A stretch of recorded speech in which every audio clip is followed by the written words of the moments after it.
Oh, I want to live so God can use me anywhere, at any time. Good God Almighty, I want to live so God can use me anywhere, oh, yeah, at any time. Yeah. All right, it's joy time. I want to sing so God can use me anywhere, yeah, at any time. Oh Lord, I want to love so God can use me anywhere, yeah, at any time.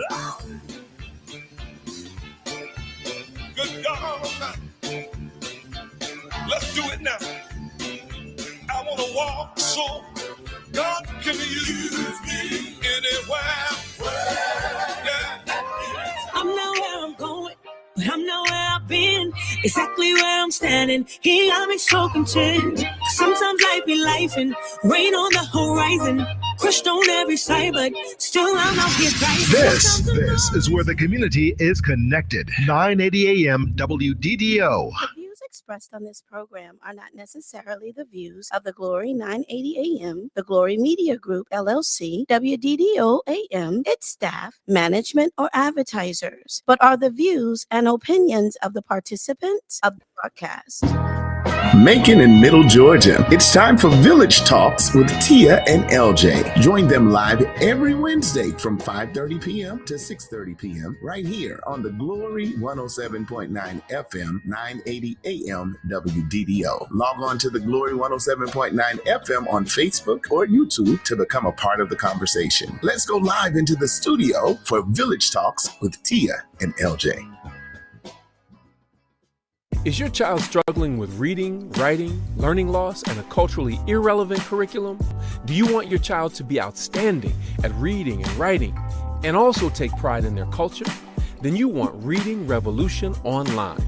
Reading Revolution Online is a web-based reading support program. We serve scholars in grades K through 8, and through our innovative approach, we help them build reading confidence and cultural identity development, equipping them for success in school and life. They learn about Black heroes and sheroes through captioned videos, reading selections, and other activities. Reading Revolution Online is an experience for the whole family. Do it for the culture. Go to readingrevolution.org and get your membership today. Hey, good evening, world. What's happening, everybody? How y'all doing? Welcome to Village Talks, the freshest radio show and podcast, bringing you conversations centered on community and culture from the 478 and beyond. I am your co-host, LJ, and to the left of me is my beautiful co-host, Tia. Peace, good people. How y'all doing? Hey, how y'all doing? What's going on, Tia? How you doing today? You doing all right? I'm doing great. All things considered, it is Black Mental Health Awareness Month, and so we definitely want to make sure we're taking special consideration and taking good care of ourselves and each other. That's right. That's right. That's very important. And y'all let us know how y'all feeling too out there. If you 1 to 10, y'all can be honest with us too. Let us know. Give us a 1 to 10 how y'all feeling today. Everybody. I see Rainy Mill already checking in. Kabuka is in the building. What's happening? Christopher Brown, good evening. What's happening with you, brother? Yeah. Let us know. Let us know how y'all feeling from a 1 to 10. Put that in the chat. How y'all feel today? Be honest too. It's okay. If you feel like a 5, be a 5. Okay. Right. We want to know. But today I'm on a 432. 432. Yeah, y'all look that up.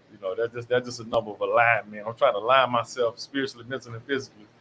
You know what I mean? What's up, Kia? Our village sister. Kia, how you doing?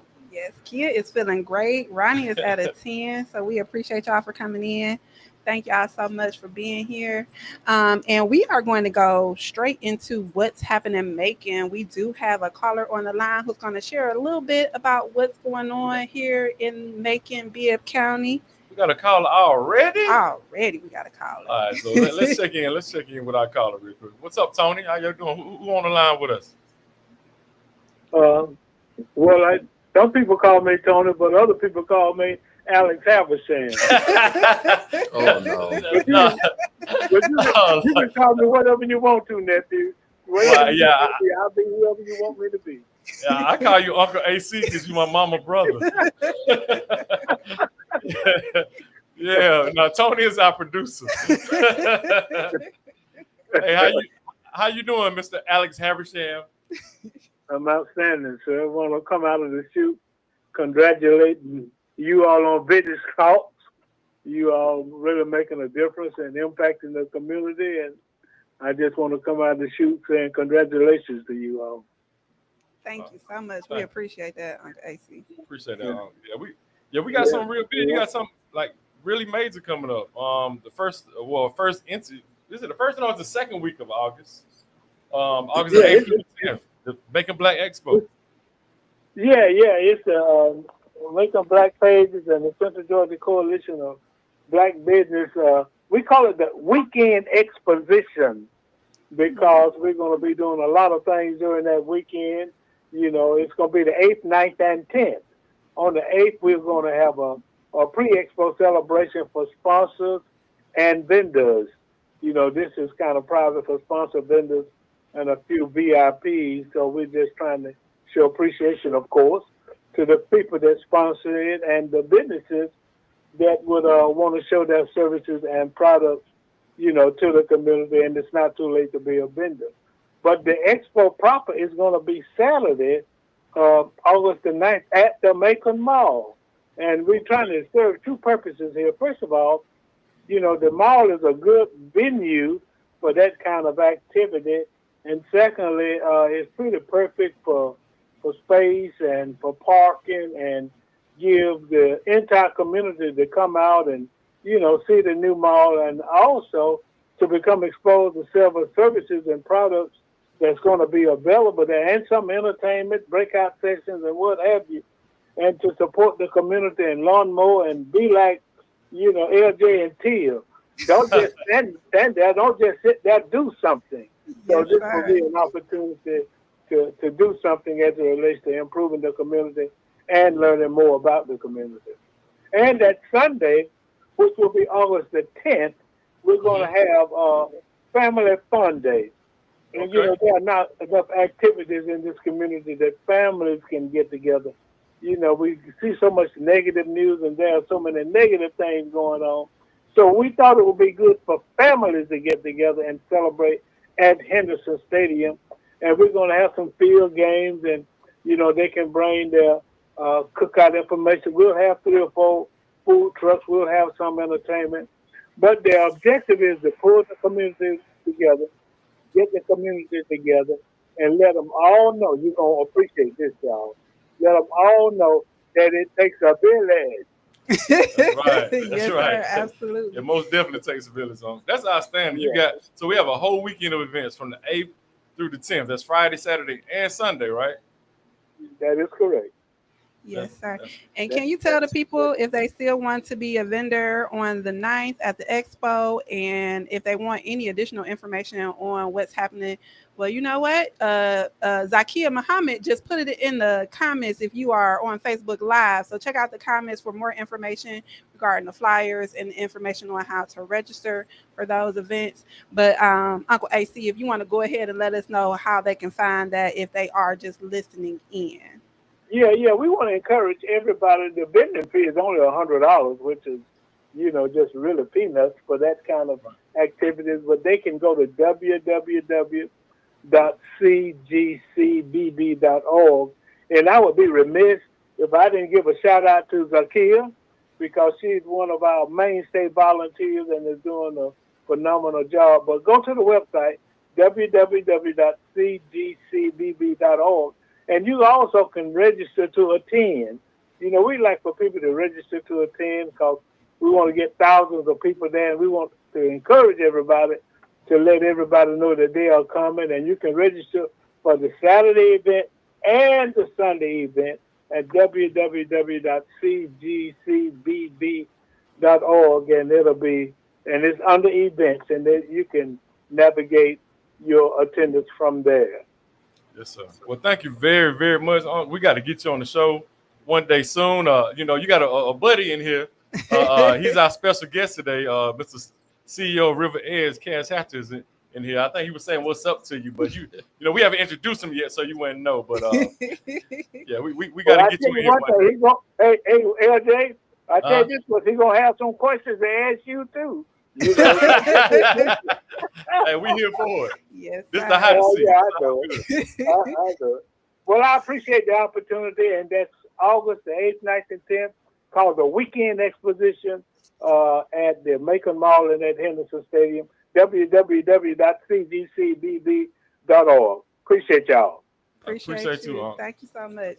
And then just continuing with some of the news that's going on in the community, y'all, we want to say that this weekend, Lots of Love Community Enrichment Program is going to be leading the charge in youth empowerment with the youth community cleanup at L.H. Williams Elementary School. This will be happening on Saturday, July 19th from 9 a.m. to 1 p.m.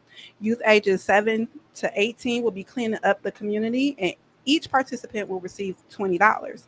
So all materials will be provided, and it's a perfect way to show love to our neighborhoods and teach responsibility in the process. Also, we have multiple back-to-school giveaways that'll be happening on this coming Saturday, the 19th as well. The Boys and Girls Club of Central Georgia, we will be having a back-to-school bash from 10 to 2 at the Buck Milton Center, and that's 150 Sessions Drive. They'll have 500 book bags, school supplies, bouncy house food, DJs, and more. Girl with a Plan and Guy of a Second Chance have a back-to-school giveaway on that same day from 1 p.m. to 3 p.m. That'll be at 4073 Napier Avenue. Children must be present in order to receive book bags and supplies from that giveaway. St. Luke Baptist Church has a back-to-school drive from 12 to 2 at 1180 Haywood Road. They'll be giving free haircuts, diaper giveaway, and sack lunches. Again, the child must be present. And then Forrest B. Johnson and Associates, in conjunction with Walmart, have a back-to-school bash from 11 to 3. This will be at Beulah Land Bible Church at 1010 Newburgh Avenue. And then finally, the Humanitarian Gang Incorporated will have their 3rd annual drive-through giveaway. This will be located at the You Create Macon Innovation Center at 1065 Anthony Road. Children must be present, and this is drive-through only. So make sure that you all are aware of what's going on. The only one that didn't say that the children had to be there was the Boys and Girls Club of Central Georgia.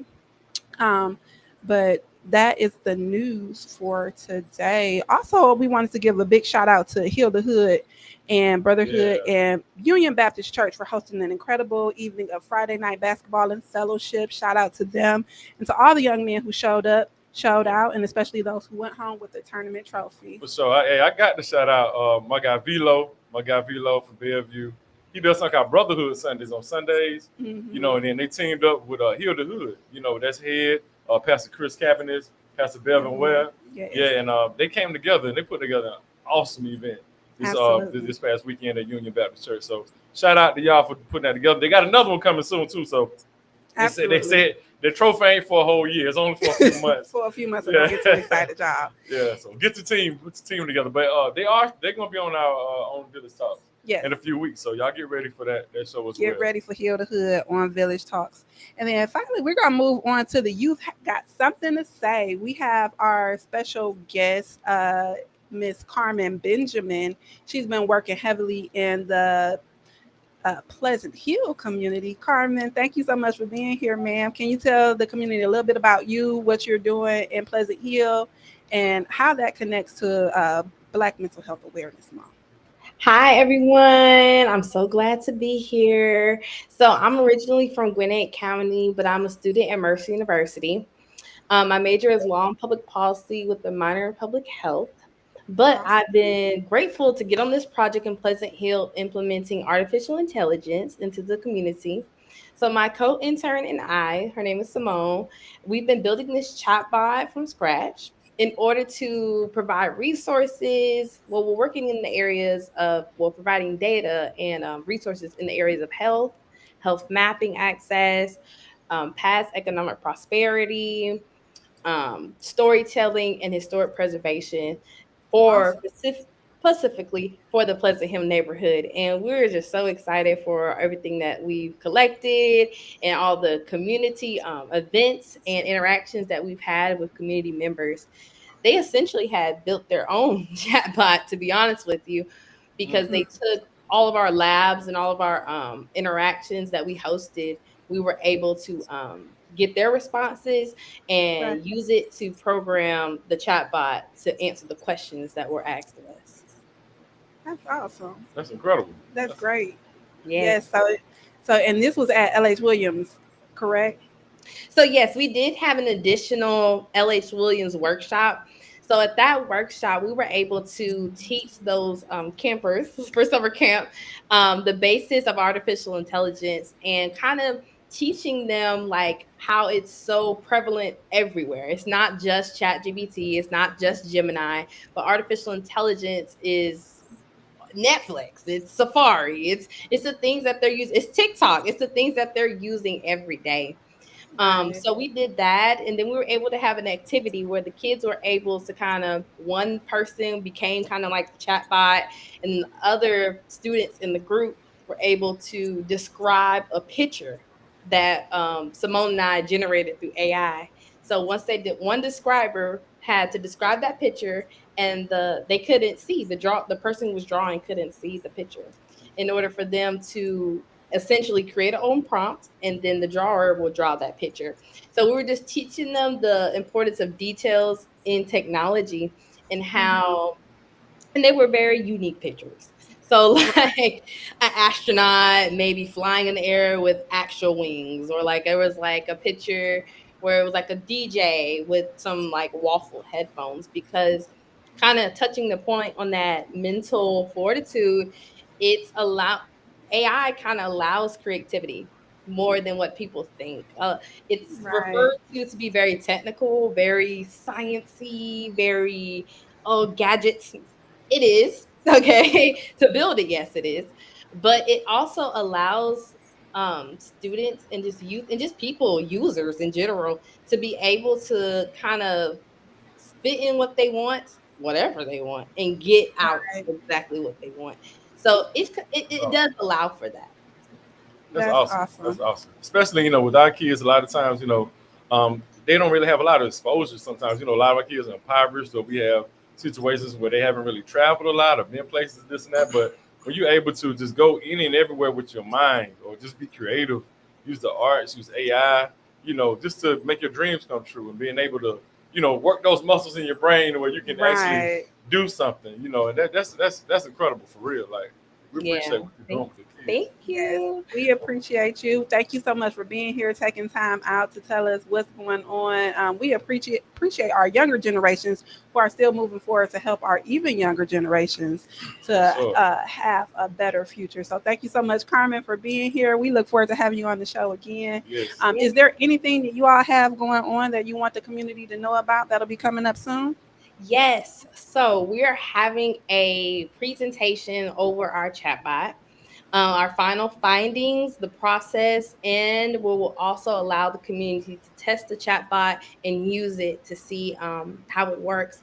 So we'll be doing a presentation at the City Hall on July 30th at 3 o'clock. So meet us there. Surely I will be able to send you all the link to send out to your viewers so that way they can RSVP. Hopefully I see everybody. Yes, man. Well, thank you so much again for being here, Carmen. We appreciate you. Thank you so much. Appreciate you, Carmen. Thank All you right. for having me. No problem. Thank you. And then we wanted to just get to our comments section real quick. LJ, you wanted to go over some of the folks that have been commenting? Yeah, first off, I got to, Sherman, he was first. His name is Frank Mathis in the chat. He was talking about, he said, wear that pink blazer, Unc. He was talking about my Uncle AC. Alex Habersham, he was the Cherry Blossom chairman for a while. Right. So he used to be around here with that pink blaze on, looking like a black Santa Claus, so folks like that blaze for some reason. Shout out to him. Good evening, Patrick Davis. He's our statistician, basically. Oh, yeah. He's our data point, y'all. He's definitely going to be dropping some data for us in the chat. Y'all make sure y'all check in. Shout out to you. Shout out to Zakia, of course, our sister. She said, make sure y'all get to those back to school drives. No excuses. Absolutely. Get them there. Shout out to Commissioner Denise Bryant. Good evening to you. She says, good evening, everybody. Sherman, once again, said, that's great, Carmen. He would listen to the information. It was some great stuff she was spitting. Shout out to her for real. Renata Scott, she's a president or chair of the Democratic Party, Making Be a Democratic Party. Yes. Yeah, and all around activists around here. She everywhere. Yeah, shout out to you. And Sade, David, hey, what's up, Sade? We got a chance to meet her at that the event a couple of weeks ago. Yes, with at Rep. the Georgia. Ready to Run event. So thank you so much for supporting and always being a part and being active in the community.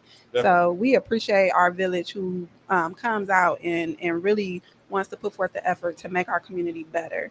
And so right before we get into our special guest, we're going to go over our accountability check questions. Hopefully y'all can mull over on these questions because they are centered on mental health and mental health awareness. So our first accountability check question is, what have you done this week to nurture your mental health?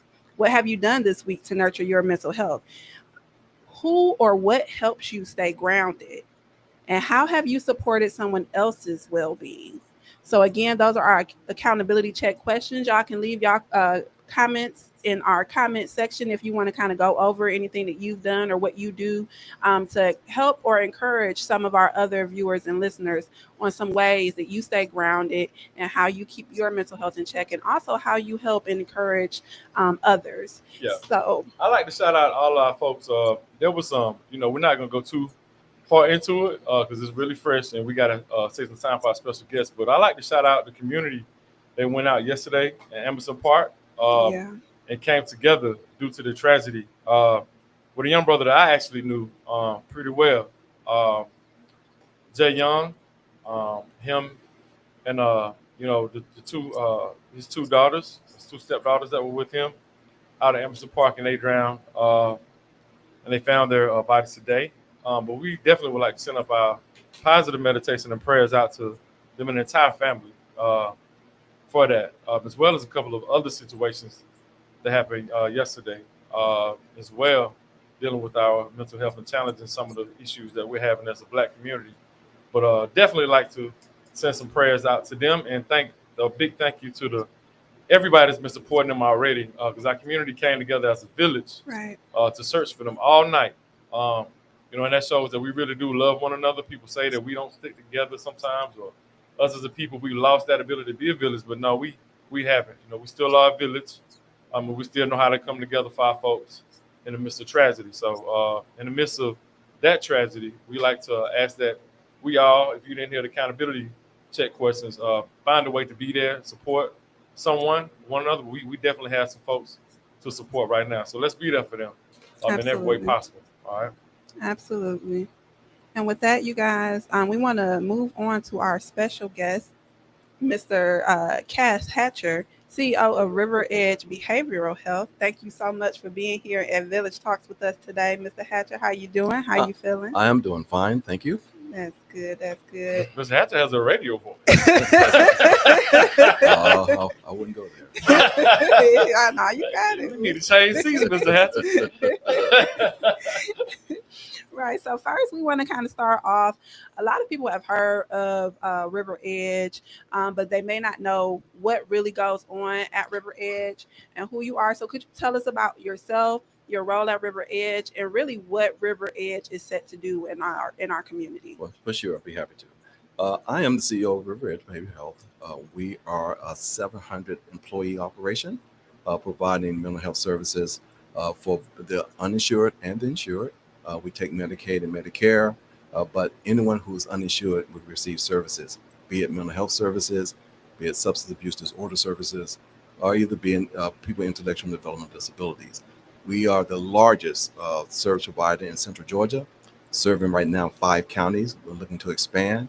And so anybody who have a mental health episode or in crisis can come to River Edge for service. That's awesome. That is awesome. That's awesome. And then can you just talk a little bit about why BIPOC or Black and Indigenous people of color Mental Health Awareness Month personally and professionally is meaningful to you, and anything that you all are doing at River Edge that kind of specifically focus on our Black and Indigenous communities? Well, one of the things that is very important in this opportunity to amplify and the underserved, and that's one of the things that we're doing in terms of our outreach and being out in the community. River Edge is an unknown commodity. People know about us, but they don't know what we do. Right. So that is one of the things that we're trying to change in terms of being out in the community. In terms of serving the Black community, if you look at our demographics right now, 54% of the individuals that we serve, and last year we served over 118,000 individuals came through our services, either receiving mental health services, substance abuse services. We provide housing for them. We provide meals. We provide transportation. We provide the whole ball of wax for anybody who wants services. And so we are really focused on not only the Black community, but anyone who has mental health services. But the large population that we are serving right now are the African American community, with 54% of individuals being served. That's awesome. Yeah. We appreciate that. Yeah, because we know that we look at a lot of the data. Black people in particular, mental health issues really affect us a lot more. It's one of those things too. I guess we're in this day and age where I guess it's hard to be specific sometimes, even when having these conversations. But one thing about Village House, we're gonna do it. But but this is Black Mental Health Month anyway, and this is what the focus is. But as far as the data and how we deal with suicide rate, I was really shocked to see that how much the suicide rate here making how high it's been, and especially how that's affected the youth. And I saw some data that showed that youth between the ages of 6 and 12, are experiencing thoughts of and actually trying to commit suicides at a double the rate than they were in the 90s, right? And there are a lot of issues with our youth. Even 75% of them here in locally that were polled said that they felt stressed. And are there any services that you provide for, or any ways that you have any outreach for the youth? Exactly. We have what we call in the state, and right here in Macon County, what they call a crisis service center that specializes in child adolescents. Ages 5 to 13 can come to our Fulton Mill Road site location for crisis. It's a residential program. They can stay up there from 7 to 10 days. They receive full treatment there within our crisis unit. Beds, food, the whole 9 yards provided to them in our crisis unit. We also provide child adolescent services in our main facility. So anyone can come in with a kid into our admissions area on Emory Highway, and basically can go and see a psychiatrist right there at our site. So we would have a huge child adolescent program. We're also in the school systems. We also call our APEX program. We have clinic clinicians that are working with the counselors in the school if they identify a student who are having a mental health issue or maybe maybe talk about suicide. We have clinicians that can go inside the school and speak with them and their parents directly. And one of the things that we're doing, this is a great initiative that we're getting ready to do when we build our new building. Big Brothers Big Sisters is going to be part of our facility. Okay. And so they see over 200 kids. And my challenge to Bessie is any kid who shows that they may have a mental health disorder or talk about suicide, we're right next door. We're partners. Make sure they receive services from River Edge. Right. That's really amazing. So the Fulton Mill Road has the crisis center Yes. for 5 to 13 5 year to olds. 13, yes. And it's 7 to 10 day 7 to treatment. 10 day treatment. And then Emory Highway has With child adolescent services. child adolescent services where they can walk in. Yes. And then we have another program that's basically, because there's an age gap there. So what happened to the 16 to 30 year old? Right. So we have a program called In Tune. And so it's a day program that basically we are contracted with the state to provide that basically serves 16 to 30 year olds with a psychotic disorder that they can come in and receive services through our In Tune program. So we try to cover the whole spectrum of ages Right. with various programs because you don't want to have the big kids with the little kids, so you try to group them in those categories so you can provide quality services to them. Right. Absolutely. And so when you talk about the services for like the Intune, the Apex and things like that, how do what kind of outreach are you all doing, or do you all have like pamphlets? Is there a website? We have a pamphlets. We have a River Edge website, riveredge.org. You can go there. It has all the listings of all the programs that we have and the locations and the phone numbers. And so it is there. And that's one of the things, like I say, people know of us, they don't know about us. And so that we're trying to get people to know about us and all these services that are free. Right. We are the safety net for the county. And so if they have no insurance, we are not going to turn anybody away. Our policy is there's no closed doors at River Edge. Anyone who's seeking services will receive services. So and how do we, because a lot of times we hear about stigmas in the Black community, right? Like on how we don't even, how we feel a way about seeking these types of services, right? Like even I heard you when you said 54% of folks that come, through your doors, are Black, right? But that's like right on cue with, the actual Black population here in Macon. But as we know, Black folks, literally, I mean, the statistics show that dealing with mental health issues is really a lot more than other races of people. So it really probably could be a lot higher, right? So how do you, or what do you say are some, especially for some of us who have family members or folks who are in the field of trying to work in mental health, how do we break down the stigmas, or how have you seen certain things be successful, or approaches be successful in approaching our people when it comes to mental health and us receiving those services? It's all about the built environment. If you look at our original buildings that we've had here since I've been at River Edge, they was dingy, there was institutional. Nobody wanted to be seen going inside of them because they gave that basically that, you going to that place. Right. Right now, if you look at the facilities that we're partnering to bring on board and the ones that we have, they are more kind of Betty Ford like. We really designed them to be friendly, to be warm, to be welcoming, and that they don't have that stigma associated with it as you go into services. Not only do that help people with the mental health issues, but also help the staff to know that they're working in a quality environment and they can deliver quality services to the people who are coming there. And so right now, we got a number of initiatives. We just built our new crisis service center. We call our recovery center on Fulton Mill Road. If you pass by there, you would not think that was a recovery center. You'll think that it was a resort for someone to go there from vacation. We just finished a new IDD crisis center downtown Macon, right behind the jail, that serve people with intellectual and developmental disabilities. You look at that building, you will probably think it's a hospital facility that anyone can go in for services, and they can, because we'll be providing dental services, physical therapy, occupational therapy, imaging in terms of mammograms and x-rays, all those services that are basically not available to people with the intellectual developmental disabilities are being served right here in Macon, Georgia. And right now, the cream of the crop is building facilities inside the Black community.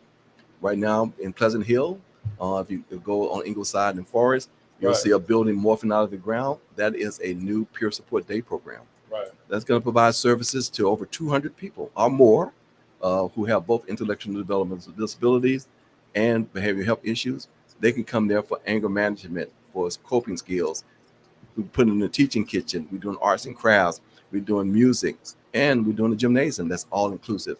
There's a gymnasium that is built for people with disabilities so they can have physical activities in the terms of helping them with their quality of life, but most importantly, their well-being. Outstanding.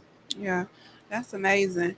And so we do have someone in the chat, Patrick Davis. He said, and WMAZ TV had made a statement about the homeless.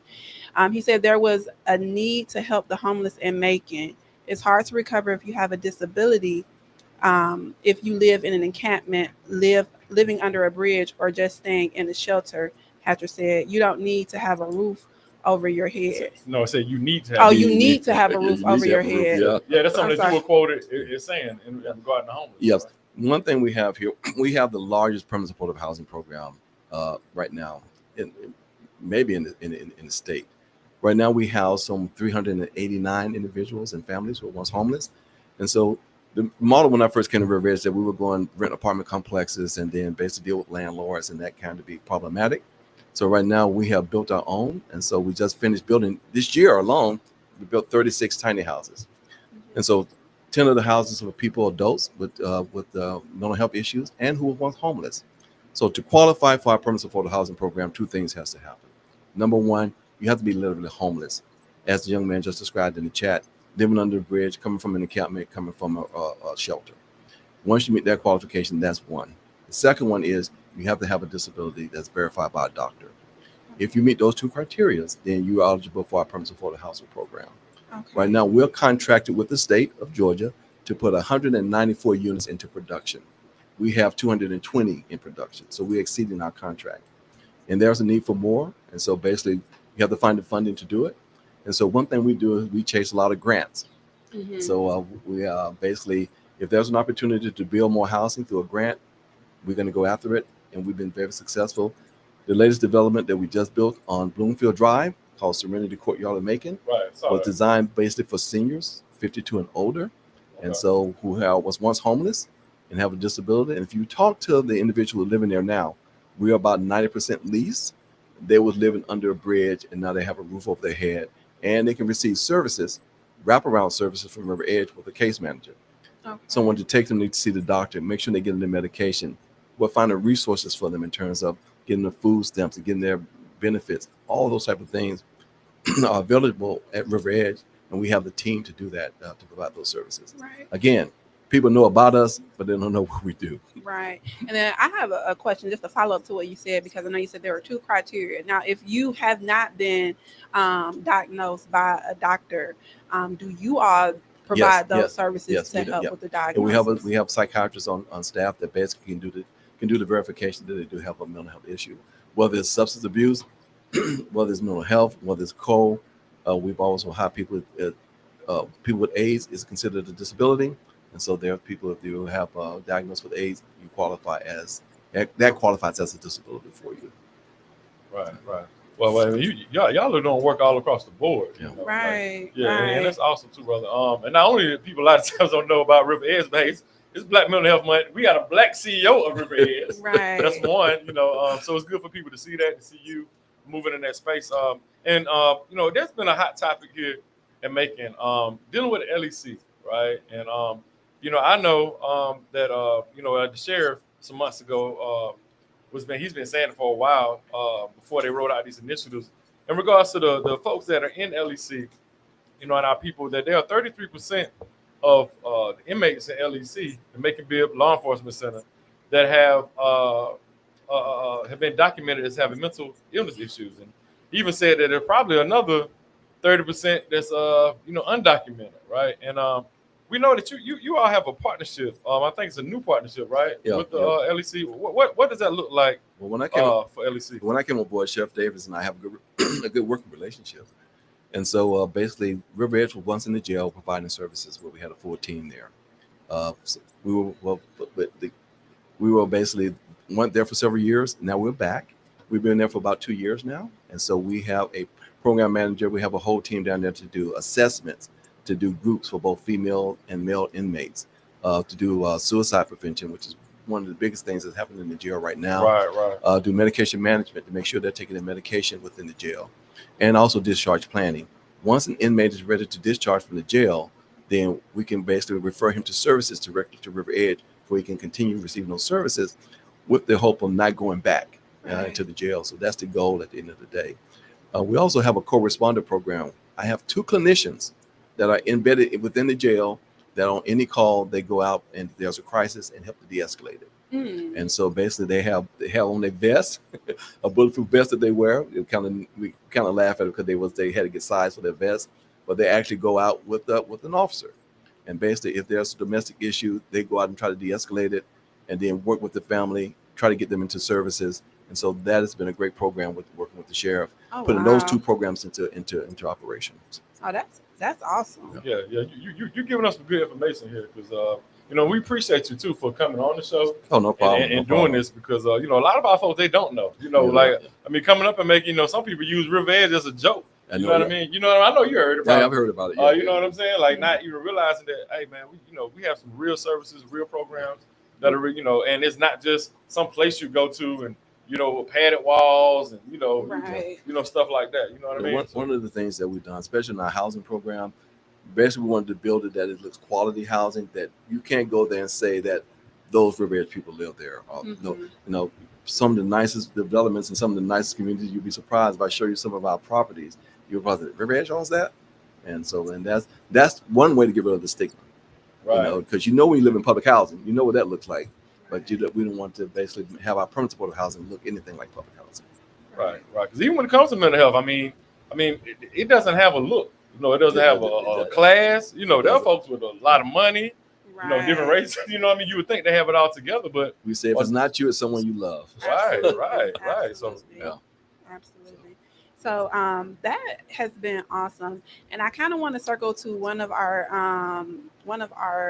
audience members in the comments section, Miss Lovely Brown, and I know you kind of touched on homelessness and that program, but she is asking, is there any assistance for younger adults experiencing homelessness? Now, I'm not sure if she's meaning this if they don't have any mental health disorders, or do you all have something separate where that criteria doesn't need to be met, or is that the only program that you currently The only program we have right now for permanent supportive housing has to be 18 and older. 18 so that's and older. Because that's the federal funded program.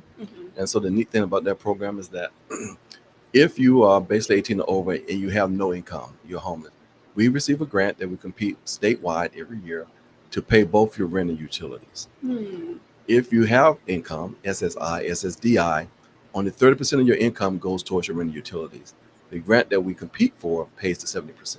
Oh, wow. So number one, we make it affordable for people can be able to live comfortably. And so also we make it, and it's a great environment to live in if you've seen some of our properties.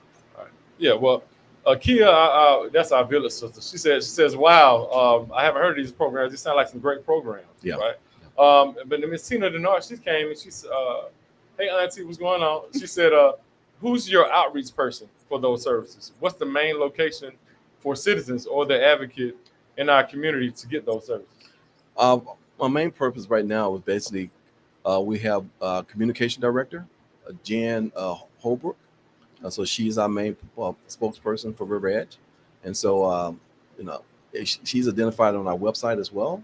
But Jen is the person to reach out to, and she will basically, whatever programs you're interested in, there are brochures, there are pamphlets. We've been having a couple of community talking tables at River Edge. If you haven't had a chance to participate in one, where we talk about different topics. One of them has been housing. We have one coming up here soon, and I can't remember the date in August, but it's going to focus on basically the LEC, all the services that we provide in the jail. And so the co-responder program and the services that are being provided to the inmates. Just the numbers I received from my staff, last year, over 5,000 inmates came through services in the jail, within the jail at River Edge. They came to see the clinician. And so they're working hard. Right. And we have a young lady there who's my program manager. We had a meeting yesterday, and she was saying she ain't going nowhere. She loves to work in the jail. Oh, that's awesome. And the only thing I can say to her was, thank you.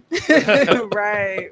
It takes a strong person. Yeah, I think it's the wrong person to do that. Yes. Because a lot of people need love. And it's good that you have people working for you that actually love what they do. Because a lot of times we have people that do services and social services, and they just there for a check. They don't really care about our people. And that means something nowadays. have empathy and really care about the people that you're serving. So we appreciate you for putting those people in these different positions that actually do care about what they're doing. That's important.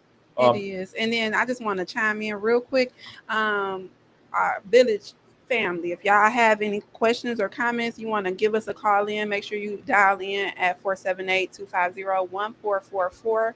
If you're with us on Facebook Live, make sure you leave a comment in the comment section, and we'll try to get to you if you have any questions in reference to Mr. Cass Hatcher and what he's been discussing as far as River Edge behavioral health and what they're doing in our Macon and surrounding counties. Yeah. How many counties do y'all serve other than Bibb County? Right now we serve a total of 5 counties: Jones, Baldwin, Twiggs, Monroe, and I said Baldwin. We are maybe expanding. So see me next year. We may be adding some more counties onto that, but we are basically, and we provide service to anybody in the state. You know, right now our number shows that people come anywhere in the state of Georgia to River Edge for services. You know, Macon is centrally located. It's easy to get a bus ticket here. Right. And so basically we've had people from all the way up to North Georgia to come down here to River Edge for services. Right. Yeah. Someone in the chat as well. Our chat is they rolling. I know they will be. Yeah. It said. I'm not surprised. It's the information. Normally we reserve that to the end of the show, but our sister Kia Boo said, was asking, is the information posted on your website, or does River Edge have social media? Yes, we do. Yeah, it's on our website. We have a Facebook. We're on Instagram. So all that stuff is there. So we are out in the public. So yeah, go to Google River Edge Behavioral Health, and it will show you all the platforms that we're on. Right. Yeah. But I have we have a local resident mental health expert. His name is Brother Chuck Henderson, and we do some things here. Sure. Called Capono, and we talk a lot about.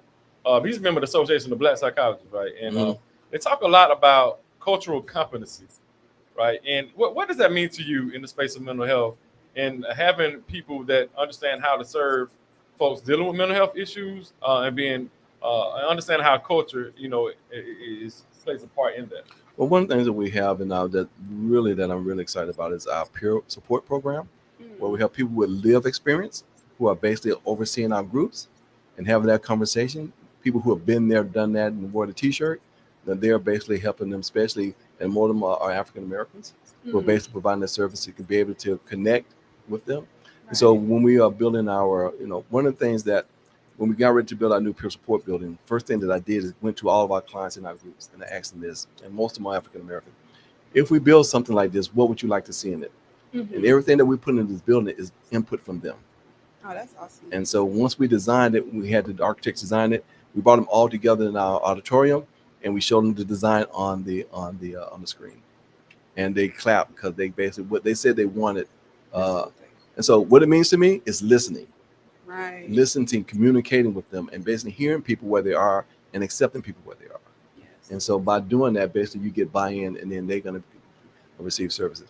One of the most rewarding things for me when I see on the houses that we build, when I pass by an apartment complex, and when they got flowers on the porch, and they put a chair out there and they're enjoying the place that they're living in, that tells me that they basically buying into the service that we're providing. Absolutely. And it's helping them with their quality of life. Absolutely. Because I can say, we can go just going back in the chat, when we asked some of the questions, how do you ground yourself? Some of our audience members did say being in nature, going outside, things like that. So when you can make a space your own, right, yeah, and feel like it's home, and that all of the things that you're doing to move yourself forward, to not be a victim of whatever disability or illness, that you're actually taking the steps to actually move in it in a positive way, and it's phenomenal. So it's about dignity, inclusion, basically all those things that you and I expect to happen to us should happen to people with a disability as well. Absolutely. Yeah. Miss Sade, she's in our chat. She also she wants to know, how do you sign up to volunteer and help out with these programs? Come to River Edge. Basically, come. Probably Jan would be the person to talk to. And I would have to give. I don't have the information, but if go to the River Edge website, we have two things in terms of volunteer. We have a foundation, and so on our River Edge Foundation, we do ask for donation, but it doesn't have to be cash. It could be time, because time is money, and money is time. That's right. And so basically, go to on our website. There's a click says the River Edge Foundation, and then put your information into that, and we can basically get back with you. And then also basically talk to us on Facebook, talk to us on Instagram. If you wanted to volunteer, well, no, we have somebody who monitors those pages, and we'll basically get back with you that way as well. Sure. And do you have any? I know you talked before about the youth, but what program specifically can we see now or in the future potentially with our public schools? You know, being able to work with our kids in the public schools. Well, right now the Apex program is the one that we have that we'll contract with the state to provide, and working with Superintendent Sims. You know, if there more stuff to be done, yes, but right now.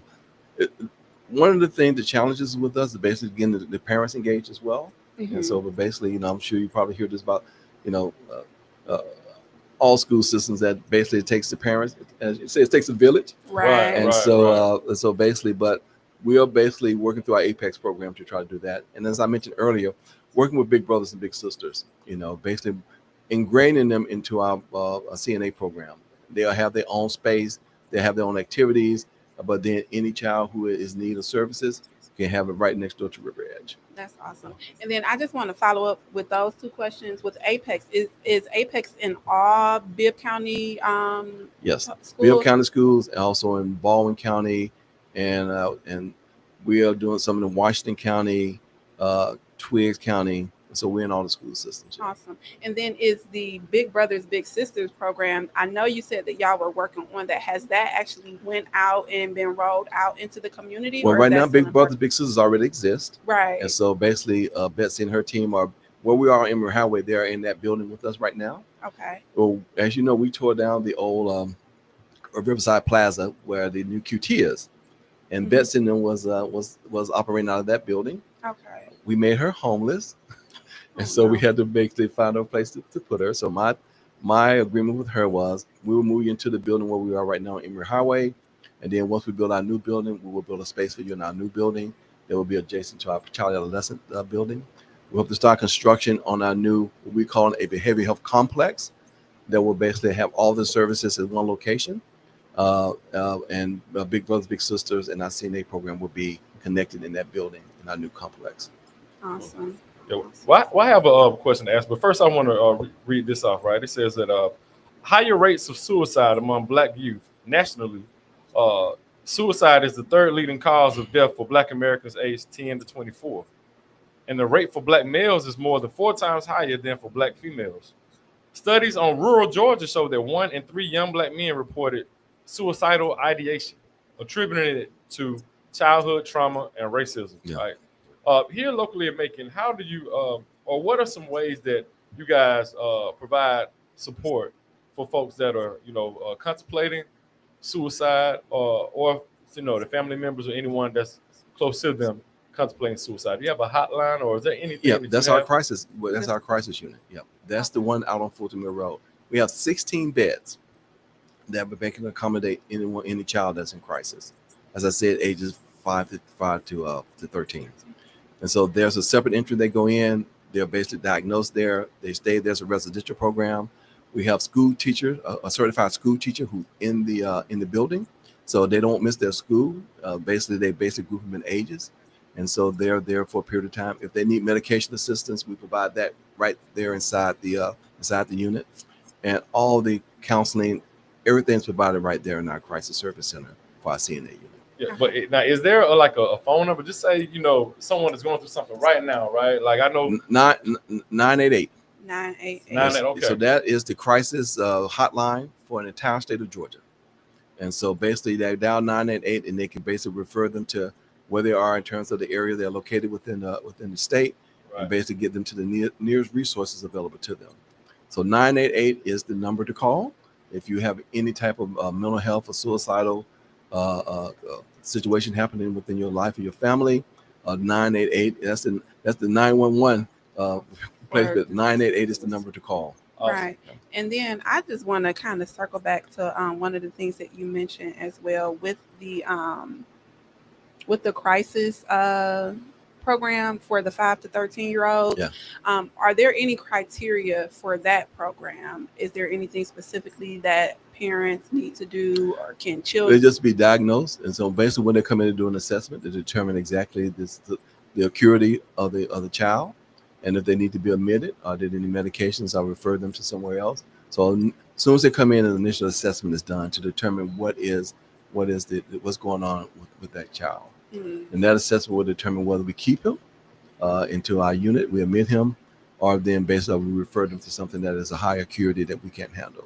Okay. So a full assessment is done right there on the spot once they get there to the unit. Okay. And go ahead. No, go ahead, sir. Now, I was just going to ask, like, what are you seeing in terms of success rate with these programs, with the children that are coming in, with any of the programs that you all are having? I know that you said some of this in the housing program that you're seeing success. People are, putting plants and chairs out there. But as far as like the Crisis, the Apex, the Intune, how are you seeing that? Are you all at capacity? Are you seeing success in terms of people coming in and leaving with coping skills and better practices? We're never at capacity. So basically, because this is an ongoing problem, but there are some success stories that recovery is possible, but then there are sometimes long-term treatment. Right. And so we're here for the long haul. We're not just here to basically say you're done and well, and there's no follow-up. Right. And so our outcomes are showing that we are basically meeting our goals. All our audits and our certifications saying that we're succeeding at a 90% success rate. But again, it's an ongoing process. It's not a quick fix when it comes to mental health. So some people who've been with us from childhood to adults. And so it's just that constant maintenance and of your mental health. And so so there have been some successes, but then again, I would say in some cases it's going to be a long-term diagnosis. Right. Well, I was going to ask you, for one, I appreciate you for taking your time out. We probably got about 5 more minutes left, but I just want to know from myself, what motivated you to do this work? Like, what brought you into this work? Kind of interesting. I started out, I retired as a lieutenant colonel in the Air Force, and basically came to Macon with the Housing Authority. Was the one who tore down the Overthrow homes with the Housing Authority to build mixed income. A product of public housing myself. I thought there was always a way to build housing for people who were low income. And so God has blessed me with the talents and skills to do that. And so it's all God's driven and by his divine. Right. And so going to leave Macon after I finished my work with the Housing Authority. I think the last project I worked on was converting Felton Homes and turning it green with the solar panels on it. Right. And God sets me to the river edge. And my goal was to stay there for 2 years. I told the CEO at the time that I'll stay here for 2 years and give you, put some processes in place, but I got some other things I want to do. And it's been 15 years later. Oh, wow. So God told me to stay my butt still. Right. And so in doing so, from there, I started out doing facilities, and then the board elevated me to the CEO position, and where I really thought that we can really change the stigma of public housing all through the built environment. And so basically that's been my calling. And so I think that if you see the stuff that we're doing, the service that we're providing, how we're enhancing, I just got a call the other day to do a pilot program for the state to work more in the jail system as it relates to medication management. Awesome. And so when you start going through good things, God sends good things your way. And so it's all about him. It's not about me. That's right. Oh, yes. Well, yeah. Well, God definitely sent some good things our way when he brought you on the show. So yes, sir. We appreciate you. Seriously. Absolutely. Yeah. Go ahead. Oh, you.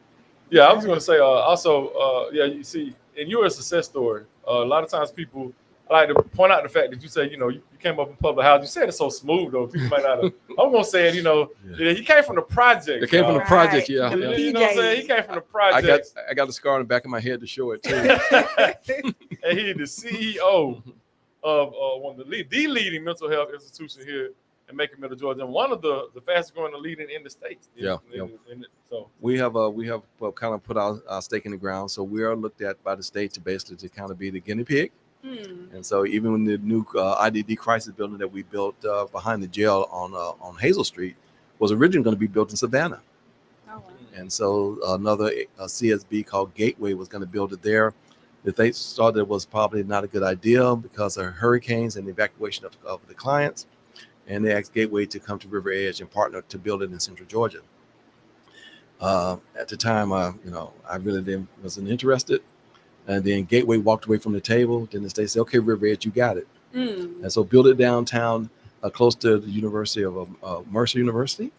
And I must add, Mercer University is a great partnership with ours as well. The School of Medicine is going to be providing all those services. Talked about the dentistry and the physical therapy, and they're going to be providing that in the clinic for us at the ones downtown. And we'll be providing the crisis services for the 16 beds that we have for people with intellectual and developmental disabilities. And so basically we are looking to expand our services, and but also using the built environment as the catalyst to have people to come to services, both the insured and uninsured. People don't be afraid to say, I'm going to go to River Edge for services, because they see it as a hospital setting more so than as an institutional setting. Right. So you're breaking all the stigmas. We appreciate you to the fullest. This has been highly informative. Well, thank you. What do you think, Tia? I think it's been amazing. We appreciate you being here. We appreciate your service as a former Air Force lieutenant and colonel. And we appreciate what you're doing here as CEO of River Edge Behavioral Health. We want to make sure that we get some information to y'all too. So once you get the date and everything for the event that's going to be happening about the LEC, we definitely are going to get that to our audience and make sure they have that. And then we also want to just thank our sponsors, right? Okay. Yes, most definitely. Homeland Village, shout out to Homeland Village for sponsoring. Habersham Records, the sponsor this week, making Black Pages, the Expo, the Black Expo. And also Sherman Kind and the Assembly Brothers. So shout out to y'all. Appreciate y'all for doing that. And shout out to Apostle Rosier and the Bishop from the Glory. Yes, but thank you so much, Mr. Hatcher. Like he told y'all, go to the website, go to social media. He ain't hard to find. Connect with him. But you were doing some amazing work. We appreciate you for coming on this platform. Yes. Well, thank you for having me, and thank you. Like you say, take a village, and so we want to be part of that village as well. Yes. Y'all definitely are. Thank you. Village Talks. See y'all next week, y'all.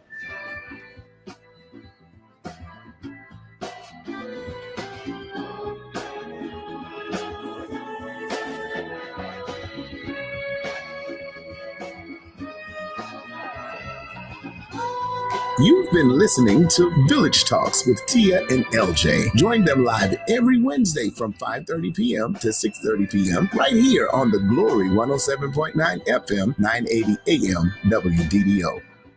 The views expressed on this program are not necessarily the views of the Glory 980 AM.